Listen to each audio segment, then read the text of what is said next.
opinions and views of the hosts and guests do not reflect those of the station.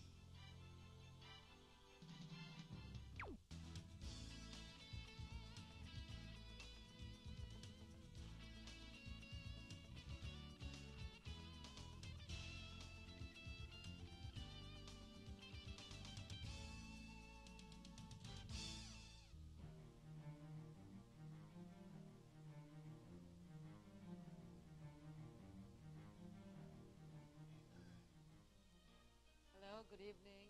This is Consul Annette Ablan for Icons in Circles. This evening would be the last show of the year of 2012, and I have invited my mentor in hosting this TV show, and this was 3 years ago. So he's also very familiar for the viewers of GNN, as he's no other than Mr. Harry Tambuatco. Hi, Consul. Thank you for inviting me to your show. Oh, thank you for the show. Anyway, this was 3 years ago. Can you believe how Ang fast bilis it ng bilis was? ng Yeah. panahon eh. Well, GNN has grown considerably. While we retain the same formats, being the only real continuous sustaining talk show programming on TV. We're probably the most independent, and I would say the most varied all sides. Because you will hear people who are really anti-government here, and you'll hear very pro, and you'll hear those who are noisy about communism and whatnot, and you will likely hear those who promote environment, agriculture, and whatnot. And you yourself, you're in the diplomatic corps. Yeah, So but my program's under social, social responsibility. responsibility But advocacy. yeah, but diplomacy is a social responsibility to a sense that you do. That's why when we were putting up your show, there was a lack rather of there was a requirement, because diplomacy is not all just international relationships. There are responsibilities. For example, all these governments that represent themselves in the Philippines, although they are here to represent their nationals who are either working here, living here, or even on holidays, they actually do a lot of things in the country. Oh, yeah. On their own, di ba? Ang dami nilang programa eh. Yes, well, the economic Yes, side, agree. cultural. Exchange, technology, Right, exchange. yes. And likewise, the Philippines also reaching out to these countries. The diplomacy, the diplomatic corps, is the avenue, it's the vein of communication. No matter the innovations and platforms in telecommunications, iba pa rin yung when you have actual people relationships that are destined. Like yourself, you represent a country in Russia. No, Belarus. Belarus. Republic of Yeah, Belarus. it's independent. I keep forgetting. It was a former republic of the Union of USSR. Soviet Socialist States. It's an independent republic by itself. Yeah. See, so there, that vein for communication and the sensitivities, naintindihan mo kagad for our local governments, our national government here, to understand that there are culture differences, there are many differences, because we are different people. That's the other side of the world. Diba?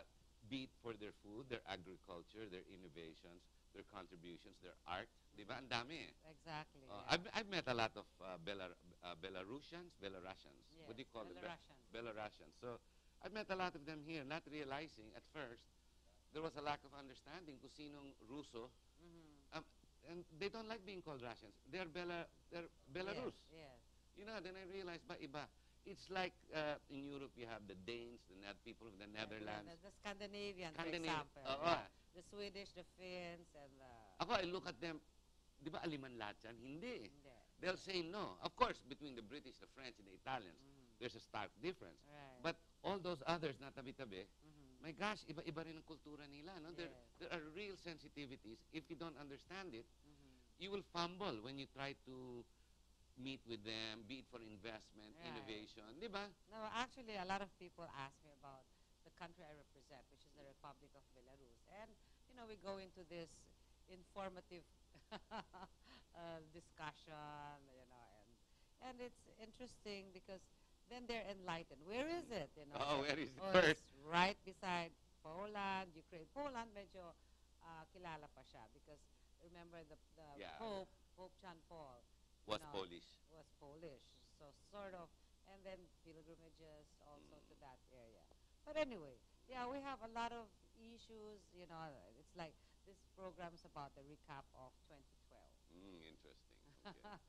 I like to first, if I may, the Yes. Pope came up on Christmas Day with a message, interestingly enough, and he's saying with all the innovations, technological innovations for the internet and all these new gadgets, where telecommunications and information is now at So our fast, so right, fast in yeah, our fingertips. accessible. And now we talk to people around the world. We're no longer just to ourselves. The Pope reaches out and says, "Do you still have time for God?" You know, I was reading the newspapers and I sat back and I realized, my gosh, now I'm approaching 60. You are? Well, I'm getting there. It's the color of the hair. And natatawa ako. I mean, I make the sign of the cross so fast. Why am I so much in a hurry? Right. Kung mag-crucifixion ako, di ba, inaanto ka na, matutulog ka na. You know, I grew up, we're Catholics, di ba? Right. We grew up with the church in our schools. We had no choice.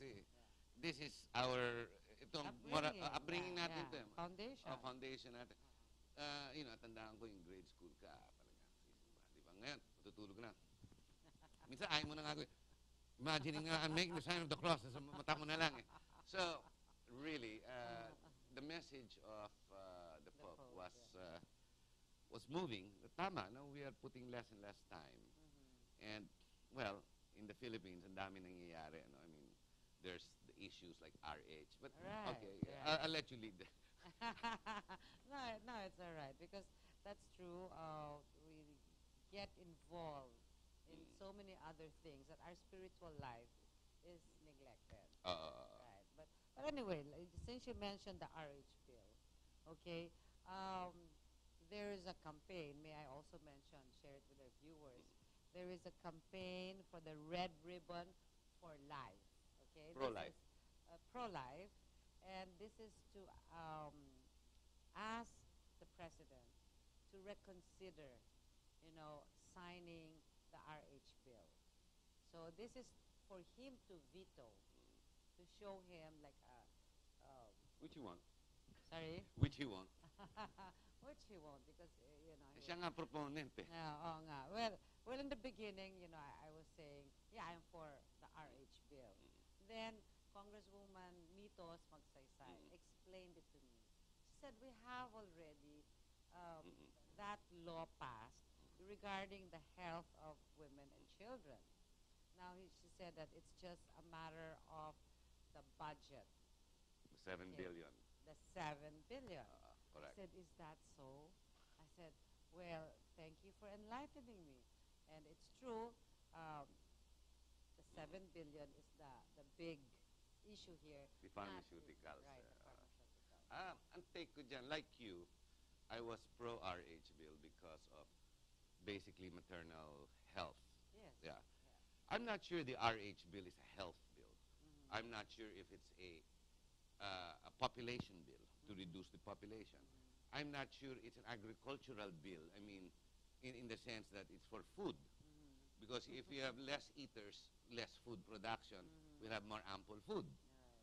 I'm not sure if it's a religious bill in the sense that yung mga Katoliko sarado dito, yung mga ayaw, dito kayo. It has become so contentious and so divisive for all of us that, well, I feel here that the church has been found wanting in the sense that kinulang sila with their abilities to convince the people to go out. Ang nangyari, it's the people, it's the men in robes, the people in the church. Parang kinulang sila to explain to the people why. Yes. Although, in the end, ako simply ang take ko dyan eh. In the end, hindi naman ako Catholic left, right, center. Hindi naman ako born again. You know, I'm Catholic ako, period. Yeah, practice. I go to Mass. I believe in the 10 Commandments. I'm not a super churchy guy. Pero ako, alam mo, in a congregation, if you wish to stay within a congregation, it's like saying, sinabi na Santo Papa, who's supposed the symbol of the head of our church. Pag sinabi na Santo Papa, and he's our head, no to RH bill. Right. Kung ayaw mo, di umalis ka ng simbahan. Huwag ka na magkatoliko, pwede ka naman mag-born again eh. Mag-Muslim ka kung gusto mo. Di ba? Mag-atheist ka, mag-Buddhist ka. Ang dami ngayon dyan, di ba? Those are extreme measures already. No, but if you don't want to follow, Uh-oh. you know, it's like you work in a company and you don't like your boss. Right. Why stay there? Hindi, di ba? You're working for somebody but you hate the guy and you don't agree. As much as we may not have all voted for Pinoy, but he's still our president. Now, no matter what happens, we still have to abide by the rule of law. But even he has to abide by rule of law. And I still have a lot of hopes for Pinoy. And I do have a lot of criticisms, but not for him personally. Yes. Di ba? But in the RH system, ako, simple lang kasi ang haba ng argument yan eh. And you're right. Ako, I think it's got a lot to do with the budget. It's got a lot to do with the Millennium Development Goal. It's got a lot to do with the foreign pressures here, the foreign political pressures from Europe, especially in America. Yeah. It's a money game, and I don't think that the people in general really understand. Exactly. And as far as education, sex education, I mean, I can't imagine when my daughter was grade 5. Anong age ang grade 5? Mga 10 years old ba yun? Yeah, around 10. No, even older. Older yeah, pa. Yeah. Tuturuan mo na sex education. I'm not sure. I think high school para sa akin still. But contentious again, like I said. Yeah. Okay ba sa'yo? Ang grade 5 ba, do they menstruate already? Because that's when the kids have to know it. The awareness. Because there's a body change. For men, no. For we girls. did have sex education way back in the 60s. No, yeah. Yeah, tayo. When 70s, I was in 70s. school, meron, di ba? We had, yeah. It wasn't a It big wasn't deal. In sex. fact, it was, yeah. It was the organs, more of how it works, yeah. di ba? The reproductive system, Right, the ovum, di ba? To study the body. Physical, the Uh, body, yeah. Puro anatomy. Kaya alam ko, meron na tayo. But now, if you change it to the word sex, sex education, No, but you know, it's all over the movies, the TV programs. So I don't know what else there is that to. that pro-life group, if I'm not mistaken, that's also a party list, huh? That extends yeah. that extends out of the No, Angkapatiran. but what I just mentioned about the Red Ribbon for Life, you know, you'll be distributing red ribbons and then putting it all over the place, is a civic movement. I know. I got the same text yesterday. Okay, so I just wanted to mention it. Anyway, okay, we have that RH bill. Then we have Very divisive, Consul. Very, very divisive. I know. Well, It still is until now. well, and Contentious. there's another one that's very divisive, which is the syntax bill, which was wow. recently signed also. I'm not sure I am also convinced about the syntax bill because I've heard two different strong positions. I'm not sure of Senator Drilon's, wherein he was really pushing to promote it because the president is dead set, headstrong, that we have to have syntax. I do agree that tobacco and alcohol is very affordable, if not the cheapest in this country, compared to any other country. Yeah, in the world, yeah. In the world. But the intention of when Senator Recto explained it, that's why it's very divisive. Alam mo, especially the massa, who buy the cheaper cigarettes, their taxes, they're going to have to pay much more. Okay, so we reduce the smoking. But we're also killing our own industry only to promote imported products to come in now at a cheaper rate. Exactly. So in other words, kung gusto mong ayaw mo manigarilyo ang Pilipino, why don't we just stop it or regulate it, the sale, di ba? May volumes na lang. Or, my gosh, bring it up to 30, 50 pesos para higher, para talagang wag na bilhin. Pero sabihin mo, bababa mo yung local, tapos yung imported, papasok mo na mas mura ang tax nila. Parang, sabihin mo yung ano yung paboritong inom sa Pilipinas? Tanduay, tsaka yung... Hindi, gin. Yung gin. Gin bulag. Gin bulag. Ginebra, San Miguel, di ba? Yan. Yan, pampainit yan ng mga farmers, di ba? Magsasaka, fishermen. Why not? Yun ang trip nila, yun ang kaya nila, yun ang affordable eh. Tapos sabihin mo, tataasan mo yan ng doble. Pero yung Johnny Walker Black, babagsak mo ngayon yung presyo. Bakit? Ang consumer ba na Pilipino, dapat ba, kasi sinabi ni Ligard, tsaka sinabi ng mga Europe, because this is a trade agreement. Reduce the taxes of imported so we can bring in more and then kill our industry. Now, over and above that. That is what Olivia Limpe, she promotes the same ideas. yeah, she Distilleria Limtuaco. Limtuaco. Yeah, so she's one of those spearheading the movement. Well, against the syntax. But it's Some of the there is a lack of understanding of the masses in general, of the people and the reasons why. I believe that there is a conspiracy here. There is a unseen hand that divides us because the issues are not transparent enough for us to understand and comprehend. If you listen to Senator Recto's position, I can't see how Senator Drilon, would even want to even begin to push it. For what? What purpose? To kill our industry? To bring in foreign? Let's go back to Blue Seal. Let's go back to imported stuff. I grew up smoking, I remember you too. Yeah.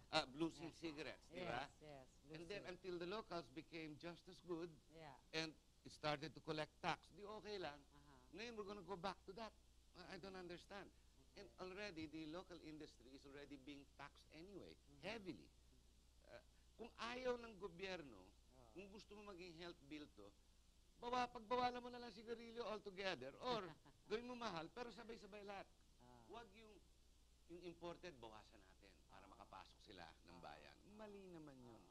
Soon we will see Dunhill back here and all 555s, all the other imported brands. And they're going to compete with the local industry. That part I disagree with. That's to me, is divisive, whatever. Contentious. Right. Well, what can we do? Well, Batas na eh. there are a lot of issues, like I said, of this past year, no? Well, all these bills being passed. Then we also have the Bansang Moro. Bansang Moro, isa pa yan. Yeah. So, where, some people say, I'm sure you have, again, your opinion on this, Yeah, my take on the Bangsamoro. While we do have to address the issues of the South, the Muslims, let us not forget, they are still a minority as far as I'm concerned. They are still a minority. However, the history of the Bangsamoro, the Muslim in general, has to be taken into consideration because it goes back 50 years, 100 years. Right. May mga history, at one point, they claimed to even own the whole country. Diba? And that the Americans kowtowed to them in the Treaty of Even Paris. the Spanish. It goes back. So there are real sensitivities. And the Sultan of Malaysia, Sultan of Mindanao, rather, Brunei, versus the other sultanates in the region. Right. There are real issues of concern, and it needs a real study and an understanding. But how we are approaching it, what I don't understand is, while Pinoy, the president and the administration, are hell-bent on addressing it, at least talking to them, and looking for a solution, I don't understand how you get your chief negotiator and you take him out and put him into the Supreme Court. It's like changing generals in the middle of a battle. Okay. I find that really ridiculous. Wala na ba ibang makuha sa Supreme Court? Bata pa naman to. I mean, inumpisahan niya, tapusin niya yung issue. Now, as far as the Bangsamoro issue, you're talking MILF versus MNLF. Alam mo, these are two different groups. And these two groups can't even control their units. Over and above that, may offspring yan, mga that mutates into monsters, like the Alex Bongkaino Brigade. And, you have the NPA, which is still there. Maraming mga loko dyan eh. And all of this, are we talking to one group or are we talking to 100 different groups? I think it's the latter. We're talking to 100 different groups. We're now concentrating on one who says they have control, when in reality, there's the other guy, what's his name? Nur Miswari, who is now left the country for a while and he's trying to create noise again. I mean, there's going to be more and more work that has to be done there. And why Malaysia, America? Ikaw, you're the diplomatic ko. Bakit nakikialam sila sa mga issues ng Pilipino? I don't understand that. But the problem is, again, there seems to be a lack of transparency on behalf of government to the people to make us understand, make us realize, or maybe there is a lack of the ability to convey the message. Because the Malacanang propaganda machine actually runs very well, which is why the president's extremely popular. I think it's run better now than GMA's time. They're able to reach out. We should point out that he has the big networks on his side. Media networks on his side. Yeah, syempre, his sister's #1 star of ABS-CBN. Yeah. And walang bumabangga sa presidente. Wala. Wala nang ang critics. Wala nang, the fourth estate has been subdued. No, hang on. There is one magazine I write for which is standalone. It's called Opinion. That really smacks right straight of being critical of the administration. So is GNN. If you notice, GNN, I mean, independent. Yeah. We take all sides. Right. But the others, no, kowtow na. Wala na lumalaban eh. Lahat sila, praise the Lord, praise the Yellow Army, you know. Let's love him all, di ba? He's the best of all. There is a lack of the ability to convey, to be more transparent, to convey to us, to teach to us, if not to enlighten us, to inform of all the issues that really matter. So we have a better understanding, so we can appreciate what it is government does. May kulangan, kulangan para sa akin. Is that why you have decided to run for Congress? Well, no. I have never been critical all my life. I've not really been a real body politic. I read about it, except for EDSA 1 and EDSA 2, of which I participated, which we all did, be it a mob crowd or whether I just jumped on the wagon and joined the crowd, which is probably what I did. Since I got into TV some 6 years ago, I have become political, as you well know. And all the different people we've been talking to, interviewing, guesting, it is a learning curve, di ba? Ang taas ng learning curve natin, meeting so many different people, talking about the different points of views. Right. Our education is really, it's like I'm back in school, but on a fast pace. I figure. And it's not just books. It's real people, real world. issues, the real world. Yeah. Right. So I've realized I want to stop doing just the talking. I want to be able to say, I tried. Now, to make a difference. Yeah, to make a difference. I have put my foot forward to be representative for Muntinlupa. It's up to the people, the voters of Muntinlupa, to decide. Now, should you continue with the incumbent? Go for the dynasty if that's what you think it is. There are 5 contestants. I don't think the other 3 are better or lower than me. I'm not saying I am better, but they are traditional politicians. I am not traditional, and I singularly, among my contestants, I have a platform. Simple lang platform ko, Laguna de Bay. Aayusin ko ang pinsala na dinadala ng Laguna de Bay kasi galing sa mga bundok, yung tubig, yung flooding. Alam mo kasi yung Laguna de Bay, ano yan eh? Parang lababo yan na walang buta sa ilalim. Walang sewer. Right. Pataas ang pataas. And dami nakatira dyan eh. And you know, if you think about it, Laguna de Bay, if you're facing it, should be the most expensive real estate. Baliktad, it's the cheapest. Why? Because ang pangit eh. All the fish pens are there. There is nothing there. There's not even a proper coastal roadway. It's terrible. I propose to build a circumferential skyway toll road. And not to get money from national government. To bring it from abroad on a toll system, build, operate, transfer, to build a spillway as well as an elevated skyway that will pay for itself to not only provide commerce, but to stop the annual flooding. Wala na, hindi na mangyayari yan. Pag naumpisahan yan, in 3 years, tapos yan, wala na mapipinsala dyan. Tataas pa ang value.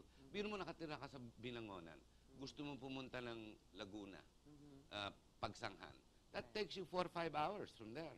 And do you know when you open the whole area of Laguna, the tracts of land, nako, you can live in Laguna, really far out there near Pagsanghan, go on the skyway, and in 20 minutes, you're in the Makati Business District or Ortigas Business District or Quezon City Business District or Manila Business District. Hindi ka na, you can live out there and come in and out. Alright. And Laguna de Bay is the best access. Let us stop destruction to property, cost of life. I mean, let's address it once and for all. Right, This is what I promised the Muntinlupa voters. All right. And thank you for asking that question. Anyway, yeah, well, we're having a short break, and then we'll go on with Harry Tambuatco and his opinions on issues of 2012.